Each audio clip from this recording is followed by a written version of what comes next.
अष्टांग योग जो यम नियमबाट सुरु हुँदै समाधिमा टुङ्गिन्छ, यसमा हामीले प्राणायामको विषयमा चर्चा गर्दैछौं। यो अष्टांग योगको चौथो अंग प्राणायाम हो। प्राणायामको मतलब नै प्राणको विस्तार हो, एक्सटेंशन अफ प्राण। र यहाँ हामीले बुझ्नु पर्ने कुरा, जति हाम्रो प्राणको लेभल कम हुन्छ त्यति हामी बिरामी हुँदै जान्छौं। यो प्राणमय कोषलाई पंचकोशमा दोस्रो कोषको रूपमा लिएको छ। मान्छेसँग 5 शरीरको अवधारणा छ। प्रथम शरीर अन्नमय कोष, खाना खाएर बाँच्ने, र दोस्रो शरीर प्राणमय कोष।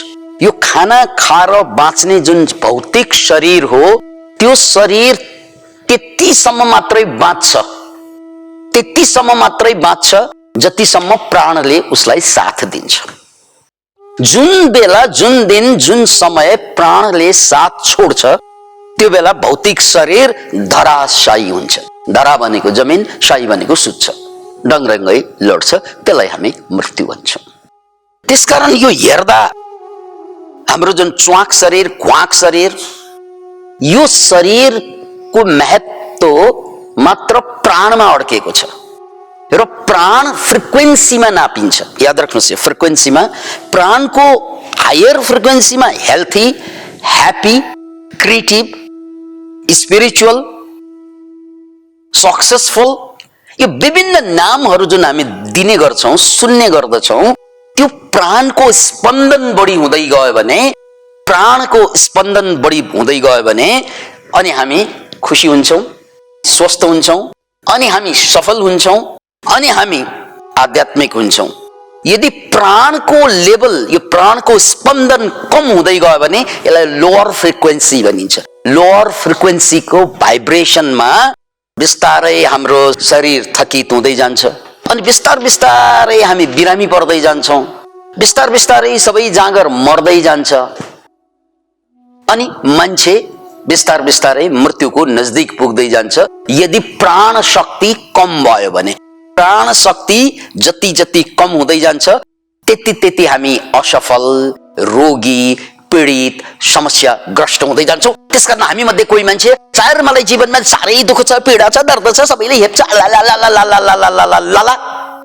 धेरै गुनासो छ, गर्ने सार केही गर्ने होइन, प्राण शक्ति पुगेन, यति मात्रै बुझ्नुस्। केही बुझ्नु पर्दैन, केही गर्नु पर्दैन, एउटै मात्र कुरा बुझ्नुस्, यो प्राण शक्तिको कमीले छोराले हेप्छ, छोरीले हेप्छिन्, आमा बाबाले पेल्छन् कति छोरा छोरीलाई। र प्राण शक्ति कम जति हुँदै जान्छ त्यति म सबैको हेपाइको पात्र, रोगको पात्र, दुःखको पात्र, असफलताको पात्र बन्दै जान्छौं। यो मान्छेले बुझेन, किनकि मान्छेले त बोक्रे कुरा बुझ्छन्, पैसा भएन त्यसकारण म दुखी भए भन्छन् मान्छेले हो। श्रीमती कुरा बुझ्दैनन्, श्रीमानले कुरा टेर्दैनन्, छोराछोरी भने जस्तो छैनन्, त्यसकारण म दुखी भए। No no no no no no no no no no no no. तपाई दुखी हुनु, रोगी हुनु, पीडित हुनु सबैको कारण दोस्रो शरीरमा छ। पहिलो शरीरसँग यसको नाता थोरै छ। दोस्रो शरीर के त प्राणमय शरीर। जुन दिनमा हामी बिरामी पर्छौं त्यो प्राणको लेभल डाउन हुन्छ, जुन दिनमा मर्छौं प्राण स्वाट्टै छोडेर गइदिन्छ।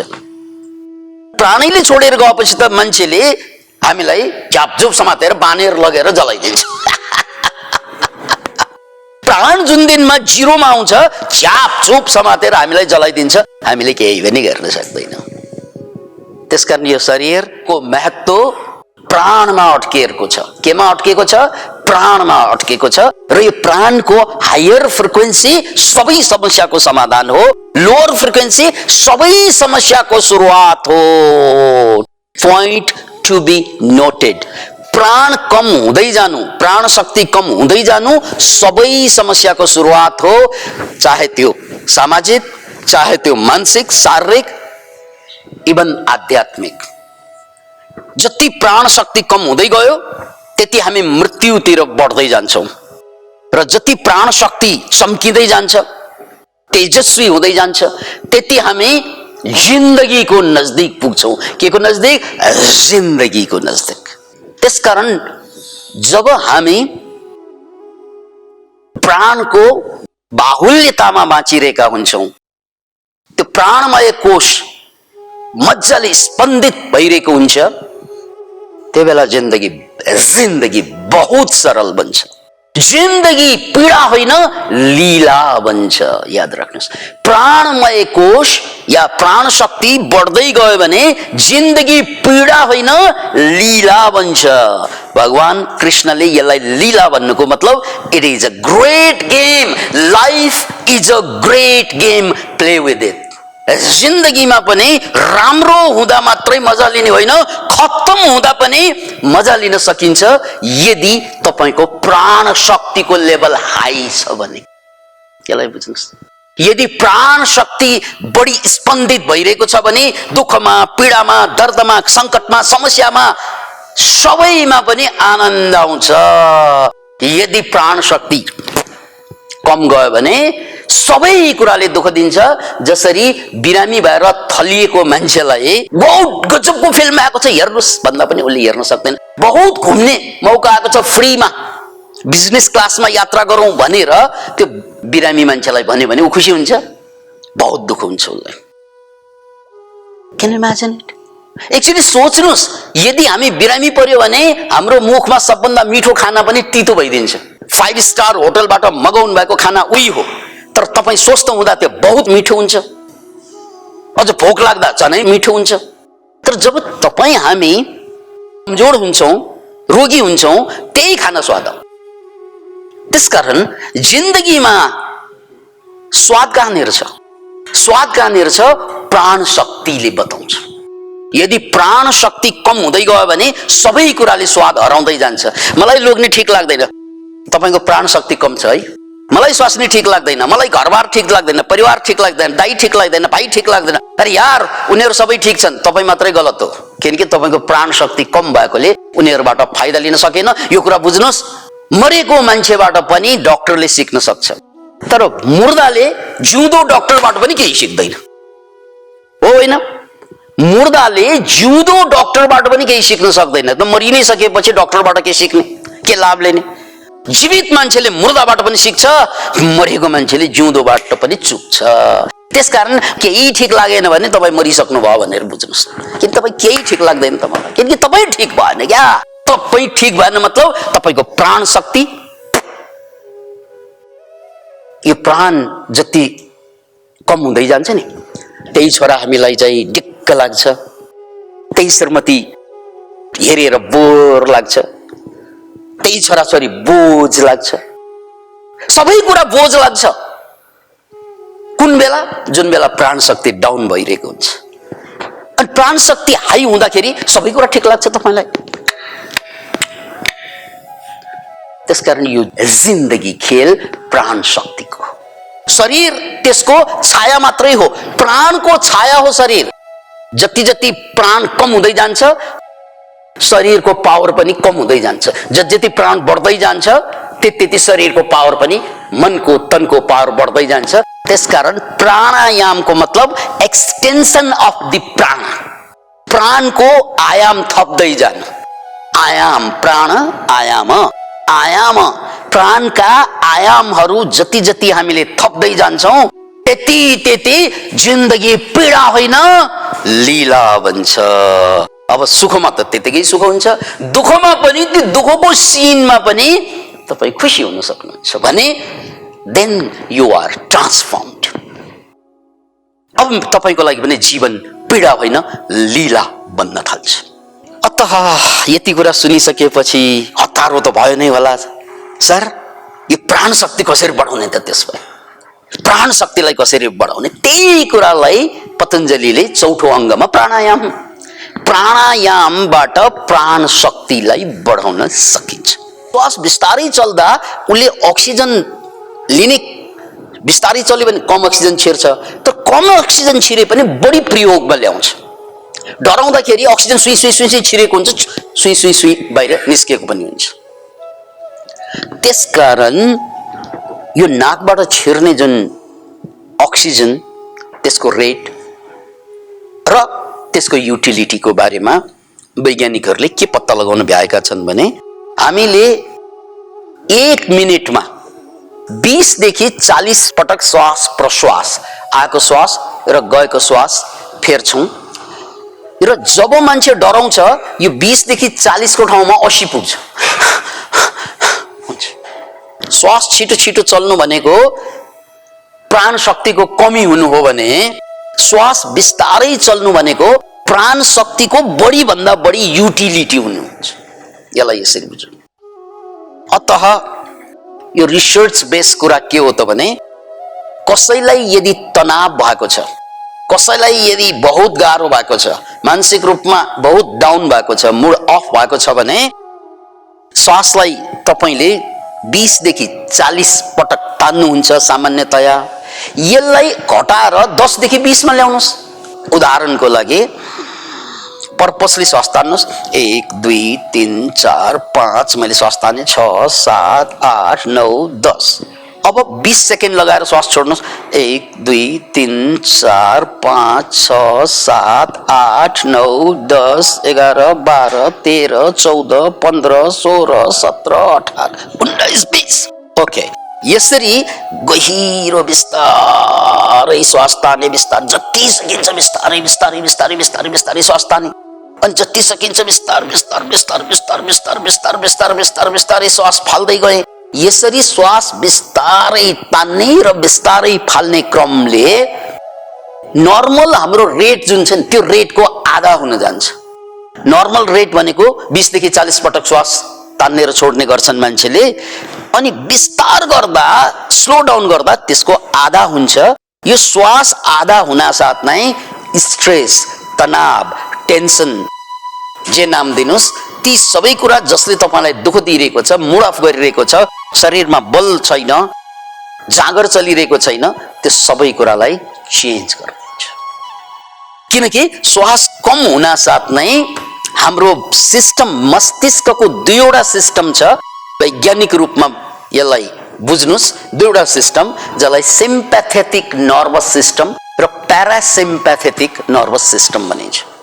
नर्भस सिस्टम यो ब्रेनको दुईवटा सिस्टम, सिम्प्याथेटिक नर्भस सिस्टम र प्यारासिम्प्याथेटिक नर्भस सिस्टम। जब हामी डराउँछौं, जब हामीलाई गाह्रो हुन्छ, त्यो बेला हामी छिटो श्वास फेरिरहेका हुन्छौं। त्यो भनेको के त? त्यो भनेको सिम्प्याथेटिक नर्भस सिस्टम चल्यो। यो चल्दा साथ तपाईलाई फाइट अर फ्लाइट सिन्ड्रोम देखा पर्छ। त्यो भनेको कि भाग्नु पर्यो कि भिड्नु पर्यो। जस्तै आगो देख्न साथ, बाघ देख्न साथ या बम पड्किन साथ हामी डराउँछौं नि, त्यो बेला कि भाग्नु पर्यो कि सिचुएसनसँग त्यस्तै हो भने भिड्नु पर्यो। भिड्नु भाग्न सकेन भने फ्रिज हुन्छ, त्यहाँ लडिन्छ। त्यसलाई fight flight or freeze syndrome भनिन्छ। यो फाइट गर्दा, भाग्दा र लडिदा ब्रेनको एउटा सिस्टम प्रयोग हुन्छ। त्यसलाई के भने? त्यसलाई सिम्प्याथेटिक नर्भस सिस्टम। यो सिम्प्याथेटिक नर्भस सिस्टम भनेको emergency system of the brain. तपाई इमर्जेन्सीमा हुनुहुन्छ, कि भाग्नु पर्यो कि भिड्नु पर्यो, कि भाग्नु पर्यो कि भिड्नु पर्यो। त्यही हो तनाव भनेको। के गरौँ के गरौँ के गरौँ के गरौँ आतिरहेको छ, एक ठाउँमा बस्नै सकिरहेको छैन, केही गर्नै मन लागिरहेको छैन। जे हेर्यो जहाँ हेर्यो मन बस्दै बस्दैन, मेरो मन भट्किरहेको छ। किन भन्नाले तपाईको सिम्प्याथेटिक नर्भस सिस्टम एक्टिभेसनमा छ, सिम्प्याथेटिक नर्भस सिस्टम चलिरहेको छ। यो सिम्प्याथेटिक नर्भस सिस्टम चलिरहँदा हुने यही हो। अब यो सिम्प्याथेटिक नर्भस सिस्टम जुन ब्रेनको सिस्टम हो, त्यसलाई प्यारासिम्प्याथेटिक नर्भस सिस्टममा नलगेसम्म तपाई शान्त हुँदैन, तपाई आनन्दित हुन सक्दैन, तपाईले सबै कुरालाई बुझ्न सक्नुहुन्न, एक ठाउँमा बस्न सक्नुहुन्न, छटपट भइरहेकै हुन्छ, सुत्न जाँदा निद्रा लाग्दैन। कति मान्छेले अनिद्राको कुरा गर्छन् नि, कि सर मलाई त निद्रै लाग्दैन। किन भन्नाले सिम्प्याथेटिक नर्भस सिस्टम चलिरह्यो भने निद्रा लाग्दैन। यसलाई नोट गर्नुस्, सिम्प्याथेटिक नर्भस सिस्टम एक्टिभेट भइदियो, चलिरह्यो भने निद्रा पनि लाग्दैन। र निद्रा कहिले लाग्छ त भन्नाले जब प्यारासिम्प्याथेटिक नर्भस सिस्टम चल्छ, निद्रा लाग्छ, भोक लाग्छ, स्वाद जाग्छ, जागर चल्छ। अघि मैले भर्खरै प्राणको कुरा गरेँ नि, प्राणको लेभल जति बढ्दै जान्छ सबै समस्या समाधान हुँदै जान्छ, प्राणको लेभल जति कम हुँदै जान्छ सबै समस्या उत्पात हुन थाल्छ। जब तपाईको सिम्प्याथेटिक नर्भस सिस्टम चल्छ सबै सत्यानाश हुँदै जान्छ। सिम्प्याथेटिक नर्भस सिस्टम भनेको इमर्जेन्सी सिस्टम भएकोले पर्दाखेरि चल्नुपर्छ। फेरि आगो लाग्यो सिम्प्याथेटिक नर्भस सिस्टमै चल्नुपर्छ। कतै चाहिँ तपाईलाई भिड्नै पर्यो भने सिम्प्याथेटिक नर्भस सिस्टम चलेन भने बोलाउँदैन। सिम्प्याथेटिक नर्भस सिस्टम भनेको आत्मधर्म हो। त्यो भाग्नै पर्यो भिड्नै पर्यो भने केही चाहिन्छ फेरि, तर त्यही मात्रै आइरह्यो भने सत्यानाश हुन्छ। त्यो भनेको बेला बखत आउनुपर्छ समस्या समाधानको लागि, तर जहिले पनि त्यही आइरह्यो भने त्यसले विनाश गर्छ। आजका मोडर्न मान्छेको यो प्यारासिम्प्याथेटिक नर्भस सिस्टम कम, सिम्प्याथेटिक नर्भस सिस्टम जहिले पनि चलिरहेको हुन्छ, जहिले पनि चलिरहेको हुन्छ। योगको भाषामा हाम्रो प्राण शक्ति डाउन भयो, विज्ञानको भाषामा प्यारासिम्प्याथेटिक नर्भस सिस्टम एक्टिभेट भयो, जसको कारणले गर्दा जिन्दगी लीला होइन पीडा भएर बाँचिरहेको छ। यो सिम्प्याथेटिक नर्भस सिस्टम चलाउनको लागि पनि वैज्ञानिकहरूले के भने त भने जब तिम्रो सास बहुत गहिरो र बहुत बिस्तारै चल्छ त्यो बेला स्वतः प्यारासिम्प्याथेटिक नर्भस सिस्टम चल्छ। त्यो भनेको शान्ति आनन्द आउँदै जान्छ, सबै कुरा ठिक हुँदै जान्छ। र जब तिमी ठिक हुँदैनौ, जब तिमीलाई डर लाग्छ पीडा हुन्छ, त्यो बेला तिम्रो सिम्प्याथेटिक नर्भस सिस्टम चल्छ। सक्यो कुरा, यो विज्ञानको कुरा। यसैलाई अब प्राणायामसँग जोड्नुहोस्, पतञ्जलिसँग जोड्नुहोस्। यदि मैले सिम्प्याथेटिक नर्भसबाट बाहिर आएर, किनकि त्यो मेरो लागि जहिले पनि चल्यो भने पीडा रोग शोक सबैको कारण भयो, त्यसबाट बाहिर आउनु छ भने मैले के गर्ने त? सासलाई स्लो डाउन गर्ने, सिम्पल कुरा। सासलाई स्लो डाउन गर्ने सिम्पल कुरा। गहिरो सास तान्ने, एकदम लामो लामो लामो समय लगाएर त्यसको डबल श्वास फाल्ने हो। यसमा ब्लड प्रेसर वालाले पनि गर्न सक्छ, बिरामीले पनि गर्न सक्छ। फेरि ब्लड प्रेसर भएका मान्छेले पनि गर्न सक्छ, बिरामीले पनि गर्न सक्छ। गहिरो श्वास तान्दै जाने, छोड्दै जाने। कोरोना कालमा त यो महावरदान हुन्छ, किनकि कोरोनामा फोक्सोको क्यापासिटी घट्ने हो र यसले फोक्सोको क्यापासिटी पनि बढाइराख्छ। त्यसकारण प्राणायामको अर्थ बुझौँ, एक्सटेन्सन अफ द प्राण। सारा समस्याको जड प्राणको, प्राण शक्ति कमी हुनु, त्यसलाई बढाउनु छ भने श्वास क्रियालाई स्लो डाउन गर्नु। हरेक पल्ट ध्यान गर्न अगाडि 10 मिनट श्वास क्रिया स्लो ब्रिदिङ गर्ने हो भने, हरेक ध्यान गर्न अगाडि 10 देखि 20 मिनट श्वास क्रियामा लगाउने हो भने ध्यान पनि आफै लाग्छ अटोमेटिकली। अर्को तपाईको प्राण शक्ति प्रबल भइरहेको हुन्छ।